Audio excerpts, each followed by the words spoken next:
My name's Cody Kratz. I'm with VTA, Digital Communications Manager, and managing our Hack My Ride 2.0 hackathon. Yeah. Hello all, and I'm Manjeet Singh Chopra. I'm the technical project manager for VTA Innovation Projects, and thank you to all for joining us today. So we're here today to talk about Hack My Ride 2.0, which is VTA's app challenge, and also kicked off with a hackathon earlier this year. And I want to tell you a bit about the app challenge, how you can participate in that, and also about the beacons that we're testing, which are a particular focus of the hackathon and app challenge. We wanted to make sure that as we move forward in testing out and experimenting with beacons, that we had your help and the innovative ideas that people in Silicon Valley and around the world might be able to offer to how we could make use of beacons to improve transportation, transit, biking, and walking. So I wanted to start off by also thanking our sponsors, Microsoft Silicon Valley, which is making this entire live Q&A possible. So thank you, Microsoft, for not only putting up the prize money, but also helping us get the word out about this and make sure that everyone has all the information they need. Also, Knight Foundation has been a huge supporter of Hack My Ride and has also helped make it possible to have such an exciting prize pool. We have $30,000 in total available. The grand prize is $10,000, $7,500 to the second prize winner, and $5,000 for the third prize, and also a handful of $1,500 prizes for different things like the best use of crowdsourcing, the best use of beacons, things that we would really like to see come out of the app challenge. Also wanted to ask your patience if we have any technical difficulties. We have Trevor Longino joining us from Kontaktio. He is joining us from Krakow, Poland, and he'll be coming in via Skype. So if anything with the feed happens to go awry, we ask your patience and thank you in advance for staying tuned as we sort it out. If you have any questions, wanted to remind you that this is live. We'll be trying to answer and get to as many questions as possible once we get through a presentation. And you can ask those both on the meetup, VTA's Transportation Innovation Lab meetup, where you probably found out about this and maybe actually watching the stream right now.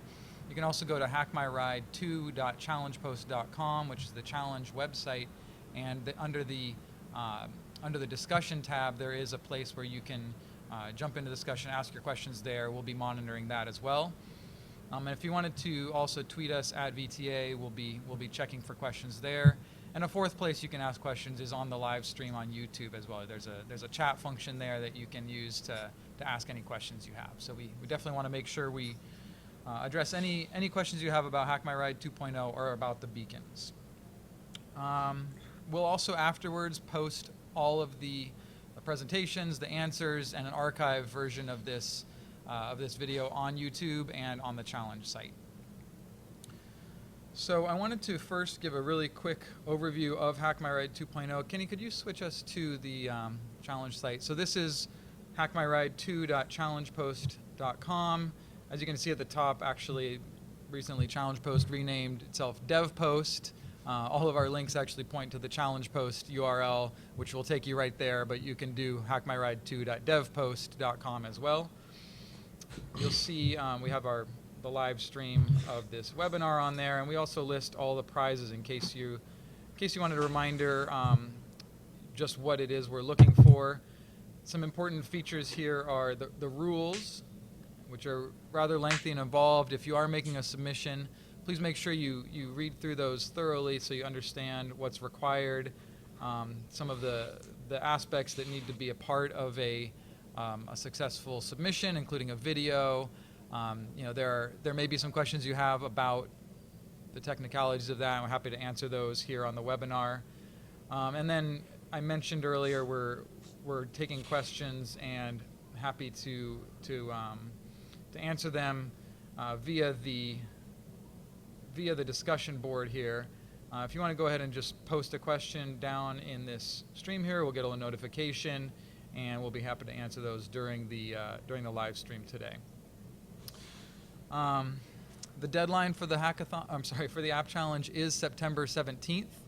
So all submissions need to be turned in through this site by September 17th. Anything that's incomplete wouldn't have met the deadline. So please try and submit it at least a couple days beforehand. I would expect some of you want to give yourself as much time as possible to perfect your project, understand that, and also just want to make sure that if there are any things missing that we're able to let you know what's missing and you're able to correct it so you can participate in the app challenge. So I wanted to now turn it over to Trevor with Contactio, who's going to talk a bit about the beacons that have been a big portion of Hack My Ride and that we really want to make sure you understand thoroughly.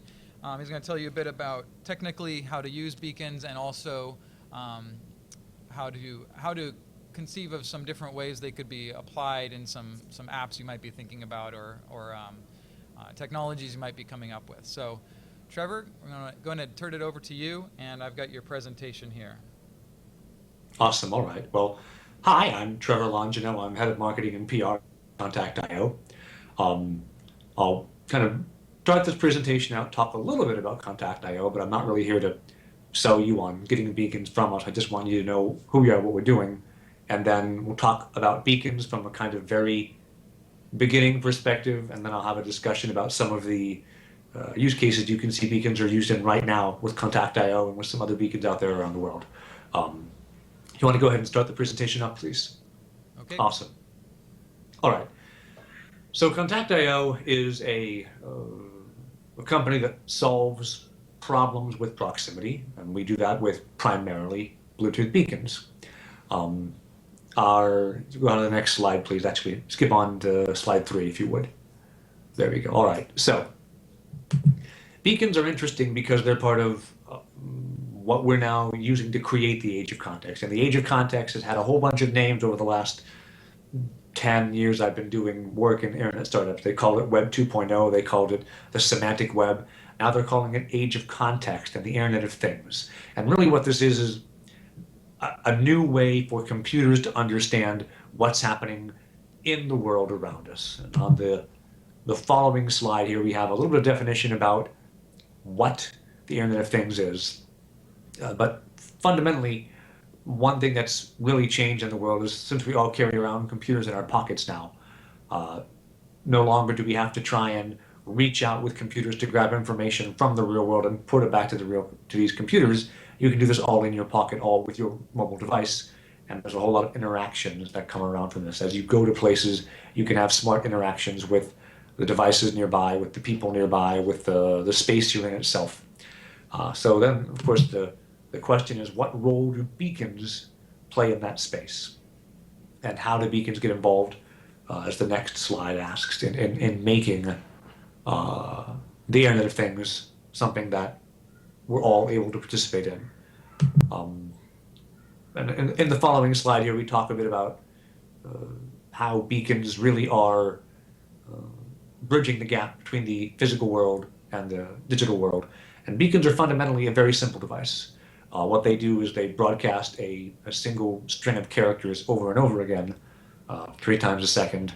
And if your device sees that unique string of characters, then your mobile device, whether it's a phone or a tablet, will know that you are near the beacon because the beacon has a fairly short range. Look at the next slide here and we'll talk a bit about what happens after that. So the beacon transmits this tiny signal. Your mobile device understands it. Now, the way that beacons work on smartphones, but iBeacons work, I should say, I'm sorry, on smartphones is the streams that are broadcasted, these signals of numbers and letters that go over and over again. Your phone might be near 20 or 30 of them, but the apps that are on your phone determines what happens when you see a beacon. If no app on your phone recognizes any of the beacons in the room, nothing will happen. It's only when there's applications that know what these beacons mean that you'll actually have some opportunity to trigger context. And that's, of course, why there's this app challenge as part of Hack My Ride 2.0. So when your phone recognizes a device, then your phone can do, a whole bunch of different things. But usually your phone is going to ask on to the internet to say, hey, what do I do? Now, I talked a bit about what the string of letters and numbers is coming from a a beacon. Let's, on the next slide, talk about the actual specifics of what that information is. So it broadcasts a long string of hexadecimal code here. And what I've got here is the whole thing is a 31-byte message.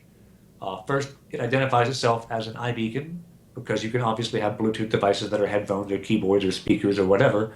You need to say, hey, this is a beacon first, so that everything nearby knows what to do with this. Then it broadcasts a proximity UUID. That proximity UUID here on this screen is the default one that we ship all of the beacons with from Contact.io. But fundamentally, it's just it says, hey, this is either a unique space or a unique manufacturer or a unique owner, whatever it is. Think of it as if you were building a directory structure. It's the root where you're organizing all of your beacons in. So for any project, generally your proximity UUID is going to tend to be the same across most of your devices. Then you have the major and the minor, which are each 4 characters. And these can change based off of, maybe you say one person owned all these beacons, but they had them deployed in different locations. You will have one major perhaps for each location, and then one minor for each device. So now what you've got is this unique string of characters from beginning to end with some logical structure in it. Finally, at the very end, there's one last bit that talks about the TX power, how strong the beacon's broadcasting. This is relevant because when you're trying to do ranging, as some of the applications for what you might want to do with Hack My Ride would suggest, you want to know how far away you are from a device in order to make an appropriate action, and that's done through the RSSI, the Received Signal Strength Indicator, so that you know approximately what your distance from a beacon is. So on the next slide, you've got a beacon that's broadcasting. You have a smart device that sees the beacon. Now it triggers a response. What could that response be? Well, this is why beacons are a kind of a tricky technology. The most obvious example everyone thinks of when you hear beacons is probably couponing. You walk near a device, it sends a message and says, hey, since you're standing next to tomatoes, tomatoes are 50% off, buy tomatoes today. That's the simplest, most basic interaction you can have with a beacon. That one is all done locally from your device to the beacon and back, no communication required. But beyond there, there's more you can do. You can say, hey, how far am I from 2 or 3 beacons? Now, if you know range of 3 different devices and you know where those devices are in the real world, you can actually triangulate and figure out where you are in the real world. In indoor navigation, that's one way to do it, since GPS doesn't work all that well in most big buildings. You can build up with your app how many beacons you've been near over time and say, hey, this person has got a loyalty card connected with beacons in their phone, and every time they come by, there's some sort of interaction where we can say, hey, you've earned more points. Even when you have, let's say, better security than just the default that comes with beacons, you can even do some transactional stuff. You could, for example, with a well-secured beacon, say, we're punching someone's bus card as they go near a terminal, because if we're able to make a secure communication, then we're able to know this phone is this person, this beacon is this beacon. There's no chance for any hacking or spoofing to go on.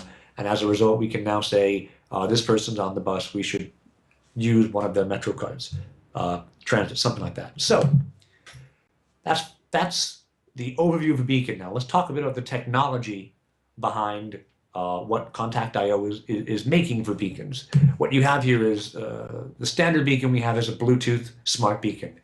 It's an award-winning piece of hardware, works indoors primarily. It can also work outdoors, but the guys for ETA behind Hack My Ride have deployed, I believe, some tough beacons as well, which is a different type of beacon we have. We also have, on the next slide, we talk a bit about our Cloud Beacon. Cloud Beacon is a Wi-Fi and a Bluetooth device with combined functionality between the two. So not only can you say, hey, here's a beacon, but with the Cloud Beacon, you're able to scan and see what beacons are nearby, and should I take an action as a result of those beacons nearby. So it has a lot more power than just a dumb beacon broadcasting all on its own. What you see on the screen now, here's tough beacons. This is what, as I mentioned, VTA is making use of. For outdoor use, tough beacons are better. They're UV-proof, shatter-proof, shock-proof, anti-static.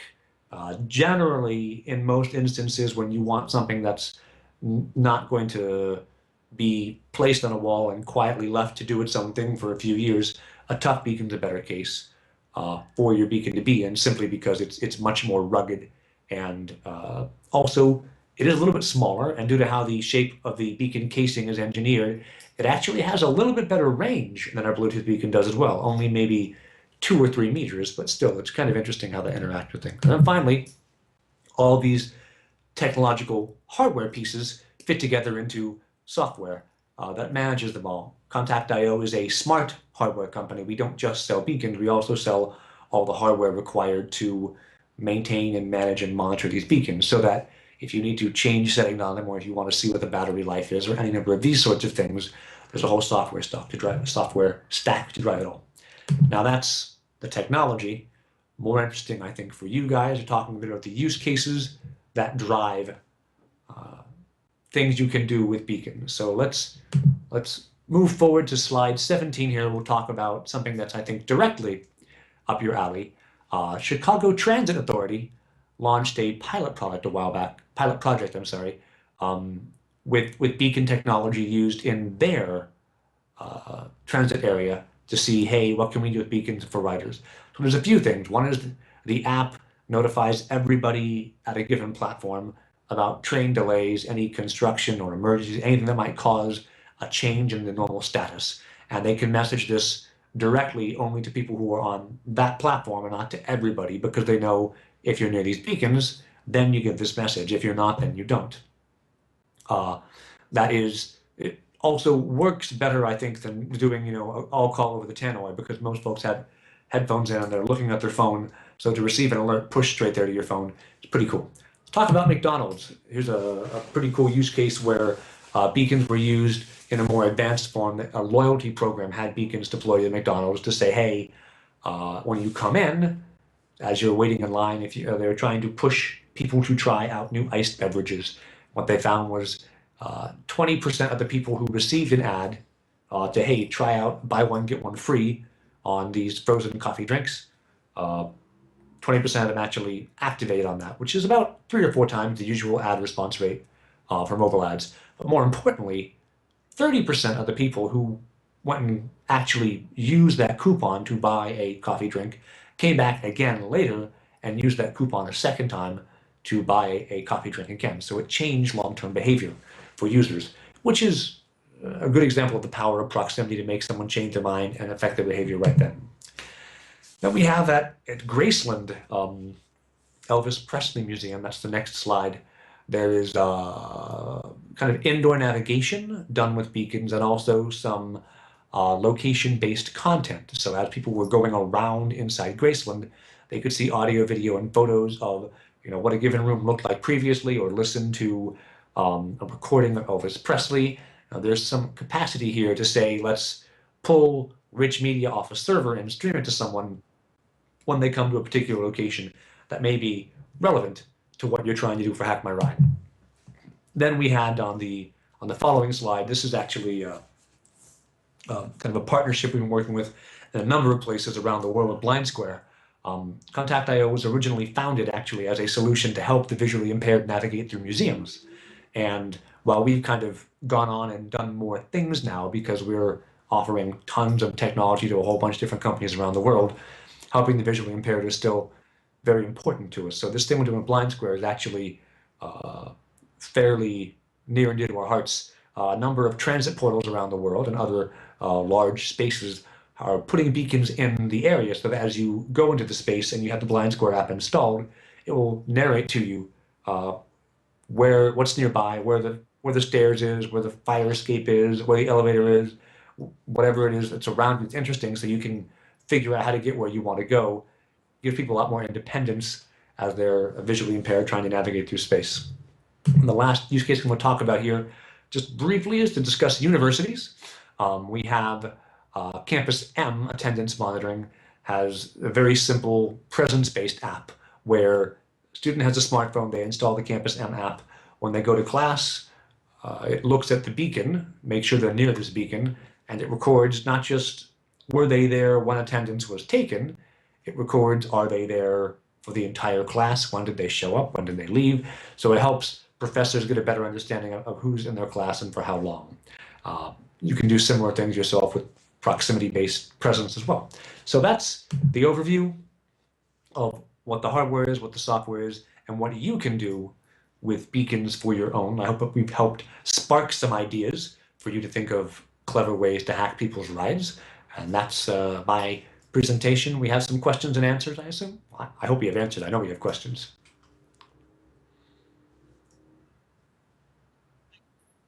That was illuminating for anyone who had very little familiarity with beacons, or if you are familiar generally with how they work.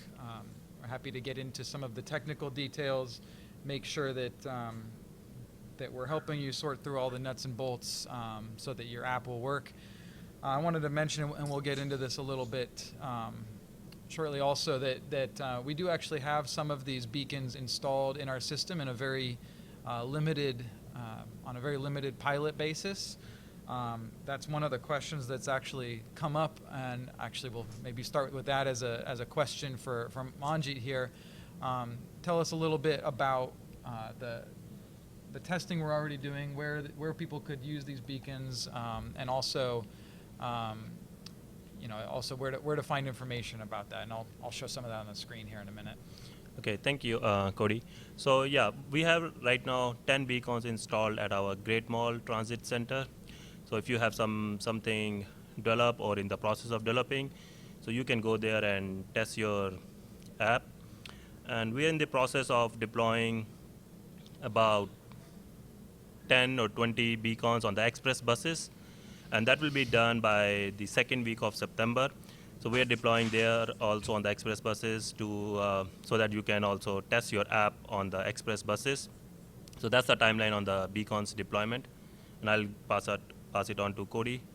Thanks, Manjit. And I wanted to also, Kenny, could you switch us to the screen here? So on hackmyride2.challengepost.com or .devpost.com, we have also a tab up here for resources, and there are a number of different things on there.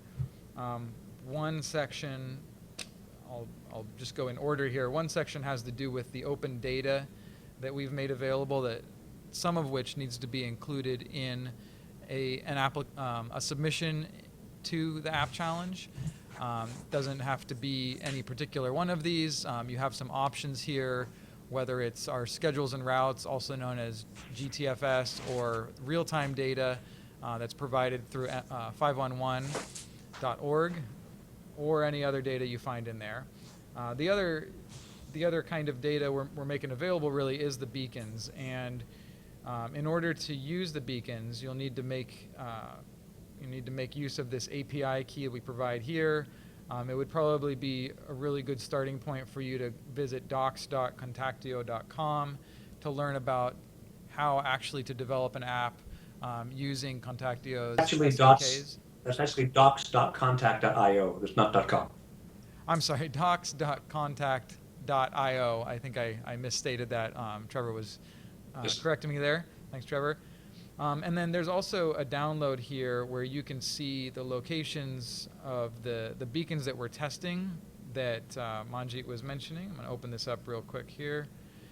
And gives you a pinpointed location for each one. This might take a minute to download. There's also an app that you can download in the Apple Store that Contactio has produced that lets you go and test the signals from these beacons, and that may be something you want to do if you are local. These are at the Great Mall Transit Center in Milpitas, where we have a transit center where a lot of our buses come through, including express buses and local buses. And then close by, we also have a walkway up to a light rail station. So this is a really good use case for the kind of wayfinding and contextual use of beacons that I think Trevor was describing. We do plan to test at another transit center at some point in the future.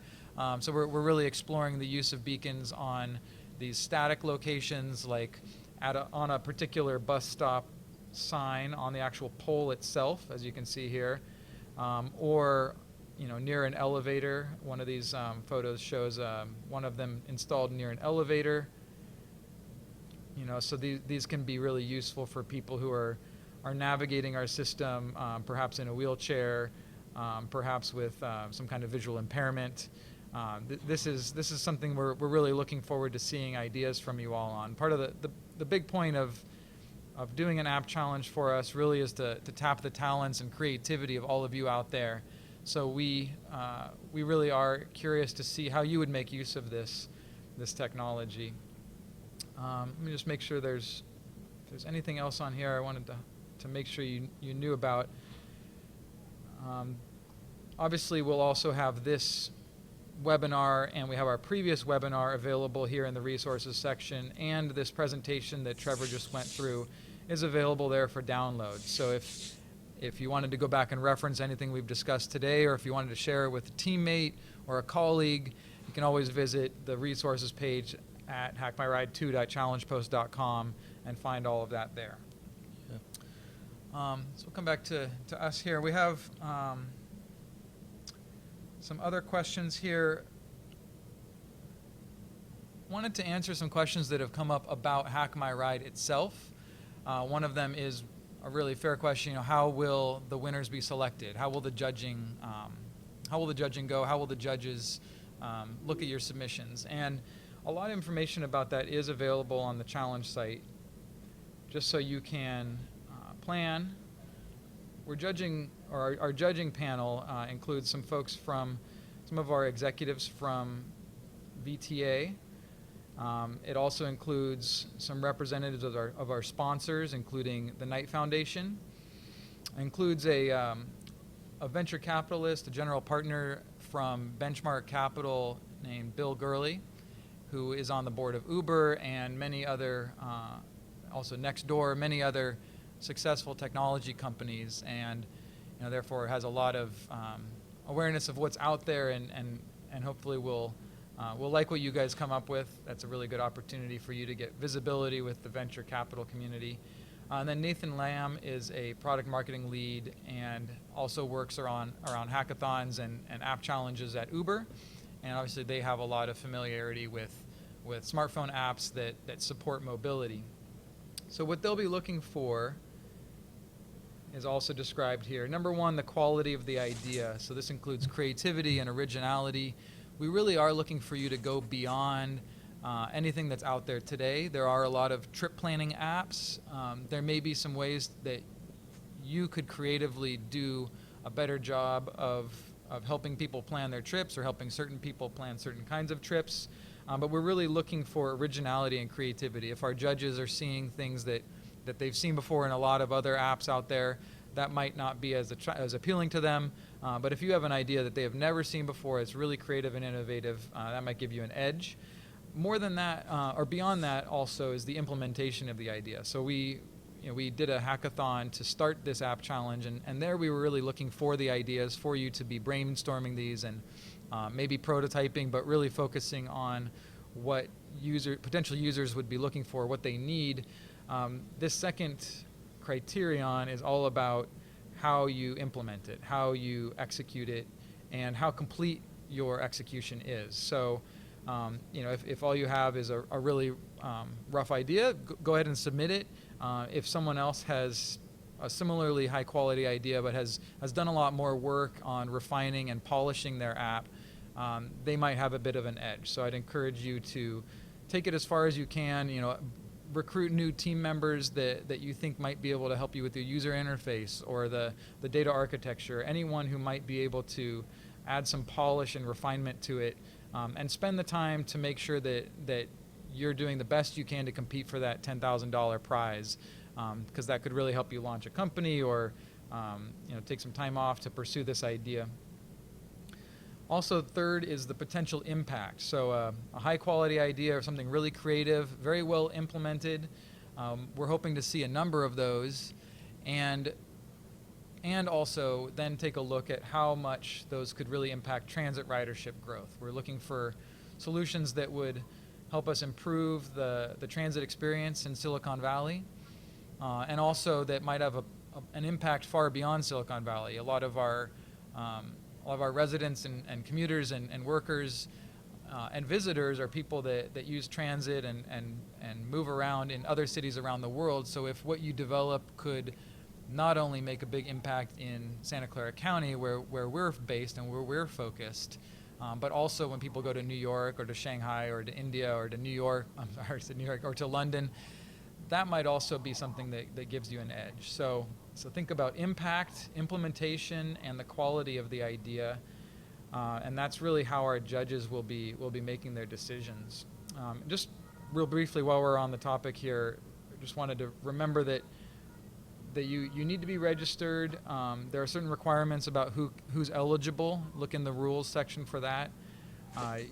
You can you may be submitting something that has previously been developed, or parts of it have previously been developed, and you're adding in some data that VTA is providing, making it applicable to Santa Clara County. That would be acceptable. It must be a software application that does utilize at least one of VTA's open data data sets. Those are at data.vta.org. It could be as simple as our transit schedules or real-time information. And please take the time, number 3 there, to produce a good high-quality video that explains in detail how your application works, what some of the benefits are, and demonstrates for our judges how to use it. That's going to be something that'll be on our challenge site as well for the public to see. One of the prizes that we're offering is $1,500 for a popular choice prize, and that will go to the app, the submission that has the most votes. So we'll be encouraging you obviously to share the challenge site so that all of your friends and colleagues and family could take a look at it and vote for it if they'd like to, and also vote for their other favorites. But that video will really help people who are just starting to learn about your application to really understand whether that's their favorite. You know, how to vote for their favorites. So that's a little bit about what's required for a submission and how our judges are gonna look at all of these submissions to make sure that they understand what should be the winner. And actually, I just realized I left off one judge. Jen Padgett is the CEO of the Silicon Valley Community Technology Alliance, and they focus on how technology really will benefit low-income people, people that here in for whom here in Silicon Valley public transit is really a ladder of opportunity, and we want to make sure that we're thinking about accessibility as a public agency. We want to make sure that everyone can make use of this technology to better use transportation and mobility as a social mobility and economic mobility tool as well. So moving on to another question here. I wanted to turn this over to Trevor, actually. There was a question about using beacons and Wi-Fi together. We were looking at putting some beacons on our buses, express buses, and those buses do have Wi-Fi on board as well. And we've seen a little bit that there are retail locations, for example, that also make use of beacons and Wi-Fi. So Trevor, if you could speak to that a little bit about how those two can interact, some best practices there, we'd appreciate it. Sure. Give me one moment, because I have some notes I wrote up about that, if I can find them real quick. Okay, so what you have with beacons, as I mentioned previously, the fundamental, simplest thing you can do with beacons is to say, let me just, if I get close to a beacon, show some kind of alert. That's kind of easy mode for beacons, and that's probably why it's the most commonly known use for beacons. Beyond that, any other use case you want to develop with beacons requires some kind of connection to the internet. Now, a lot of apps assume we'll use the phone's data plan. You can also use the Wi-Fi of the bus anywhere else as well instead, if the person is connected there, to transmit larger amounts of data. If you have a use case where you want to present someone the opportunity to maybe have a social game with everybody else on the bus, and it's a trivia game. If there's no Wi-Fi, you're going to want to make sure that whatever data transmission you have is as minimal as possible. So you could say everybody who's in the same range on this bus right now, there's 3 minutes between stops. So you can say, hey, let's make a game that occupies 2 minutes of their time. At that point, you can either make it be all on the app itself, and say, whatever storage space this application has is all we can have for the game. Or you could say, if we're on the express bus, we know there's Wi-Fi, so let's write our app to assume that kind of connection is possible. That's one best practice. Is generally you don't want to abuse your customers' transmission cap, their data cap. If you're transmitting a video that's 150 megabytes, one, it's going to take a long time over 3G, and two, they may not appreciate your app consuming a whole bunch of battery, consuming a whole bunch of data, and then they're running out of both now as they've commuted into work.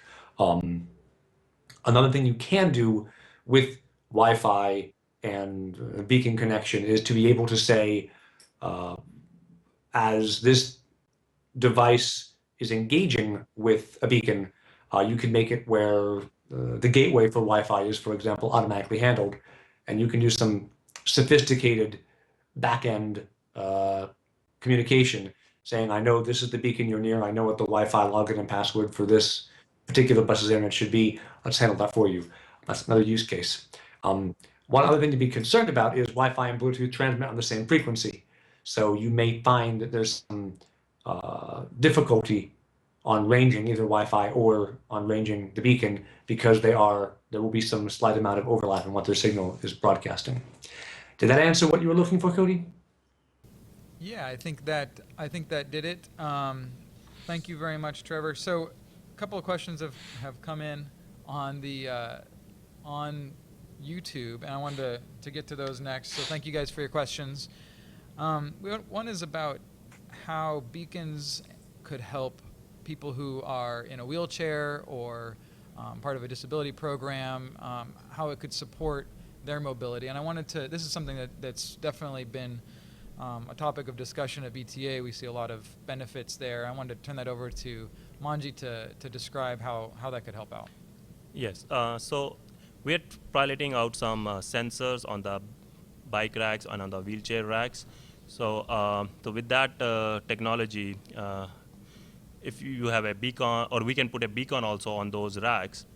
So if you have an app, like right now we have using the Contact.io app that Cody mentioned on the Apple Store. So you can use that, and then when the beacons are sending the signals, it can track that, okay, which to the signals, it can track, okay, which bike rack or which wheelchair rack is open and which is not on the buses. So that way, or your app can help solve this problem.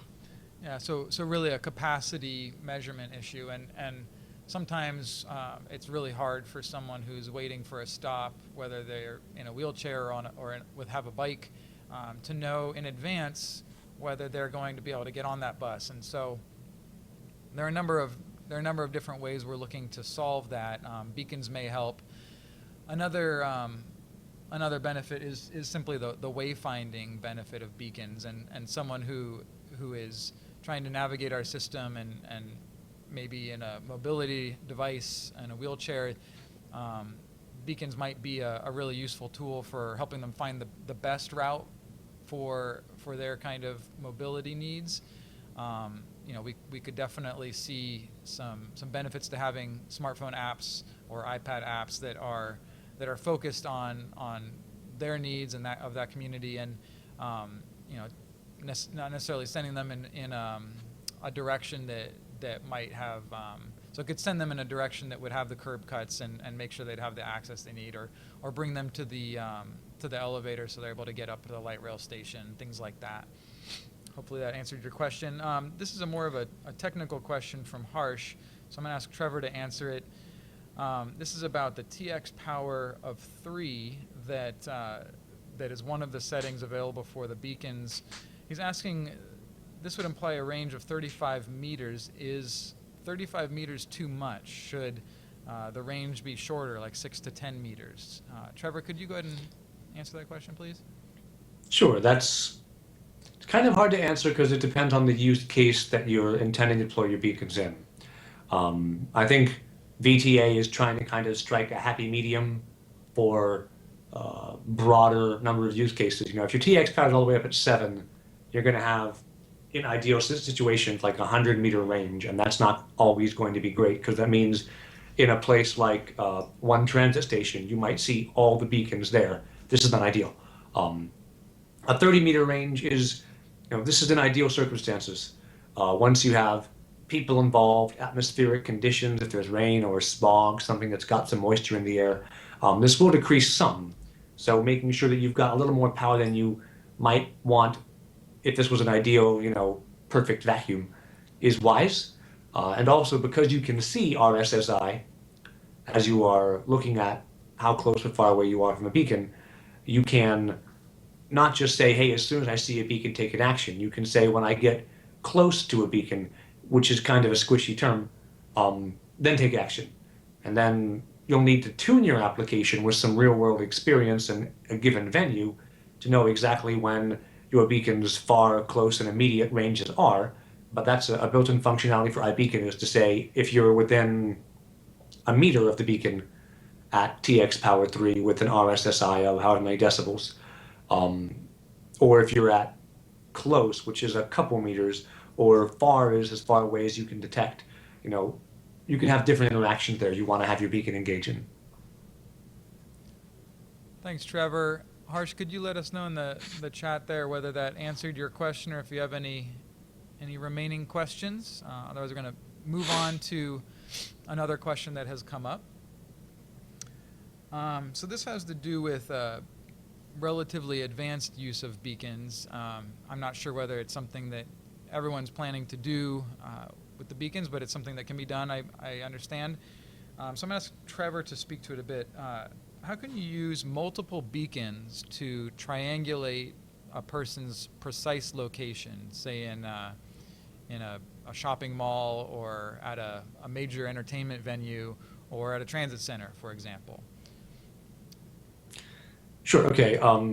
Without visual aids, this will be a little more challenging than I'd like, but I'll need you to try and envision in your mind as I describe this here. So if you know your approximate range from a device, we'll say it's a circle this big on a map of whatever scale you're looking at. You can now say, all right, I'm somewhere in this circle from this device. I don't know where I am yet. I know this device's exact location in the real world. I know that I'm somewhere within 8 meters of this device. And now you see a second device, and you have a different, larger circle that's this big because you're further away from it. My fingers aren't big enough, but these two intersect. And so when these two intersect, you're now able to say, well, I know how far I am from this beacon and how far I am from this beacon over here, and I can use trigonometry to trilaterate and say, what's the possible intersection point of these two circles? Now, RSSI is a imperfect measurement, so you may find that if you only have 2 beacons and they've got a fairly strong broadcast power, like 5 or 6 or 7, you're going to have an accuracy for your range there of maybe 3 or 5 meters. But if you have 3 beacons or 4 beacons or 5 beacons, you continue to add more and more circles that overlap, and they continue to decrease the error margin you're looking at because you have more and more data points to refine your location.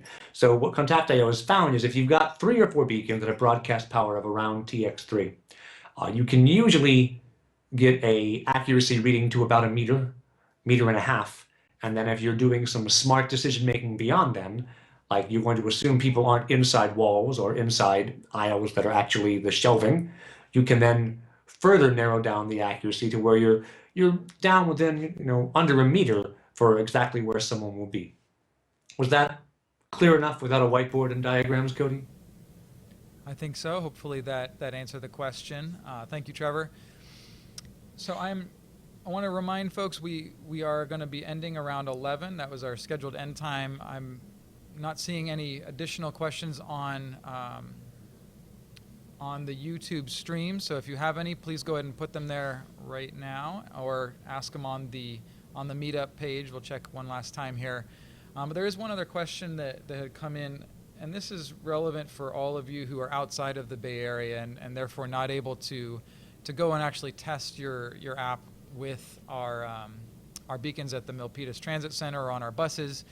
And this is about the data being returned by the beacons. The question is, as I don't live in the Bay Area, I don't have the actual JSON data being returned by the beacons. It would be good if the actual JSON string is provided. And Trevor, I'm hoping you could help clarify for this this participant how to get what they need. Sure. I do have, this was a question from a while back. I'll need to pull it up out of my email. I would just note that one thing is beacons don't particularly return any data. Beacons just broadcast that signal. Your app's responsibility is to take that signal and interpret it in some way. There's the constant string that's transmitted, as I showed in the presentation I went through, and you can go look at the slide after this webinar to see more in detail.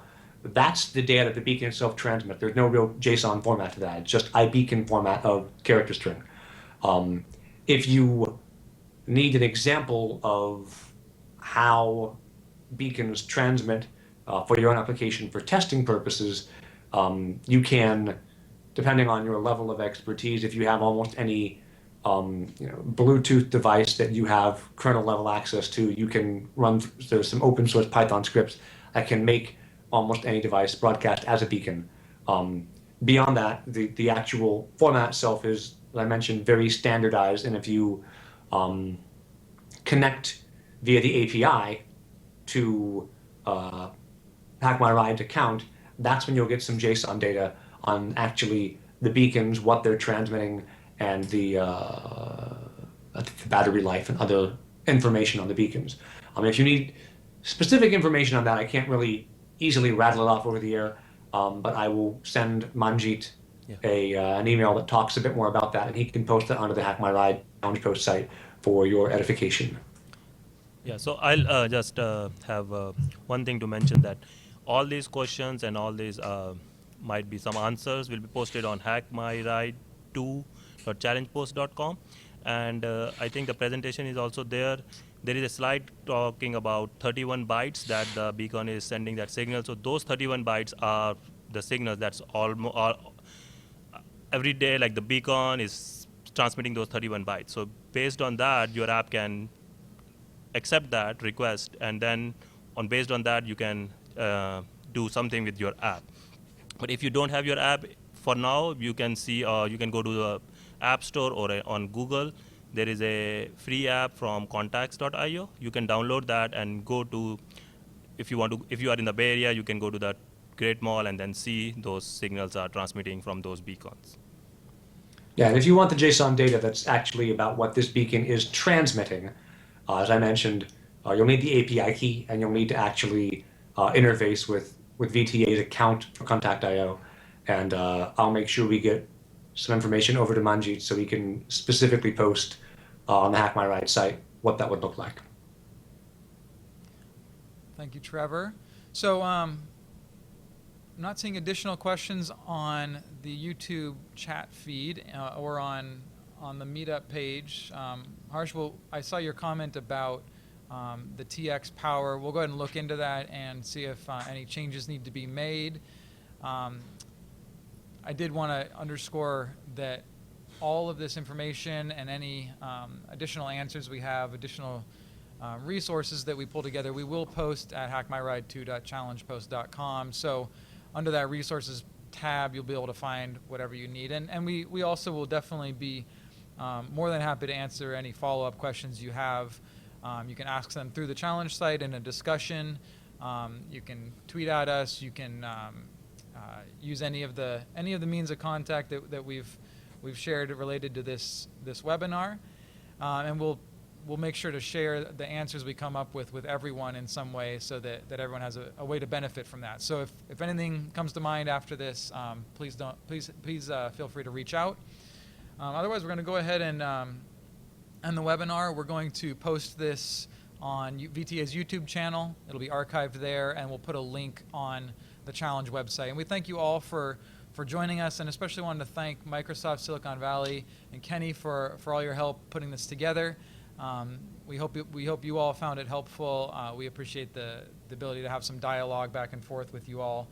And just wanted to remind you that we are really getting close to the deadline for app submissions, so now's a really great time to be diving in, making sure that you understand how to win this app challenge, you understand what's required, pulling in the additional resources and team members you might need to have a really successful submission. We're very excited to see what you all come up with. Your creativity really is what's going to drive the success of this. So thank you all for participating and for your interest, and have a great day. Yeah. Thank you all.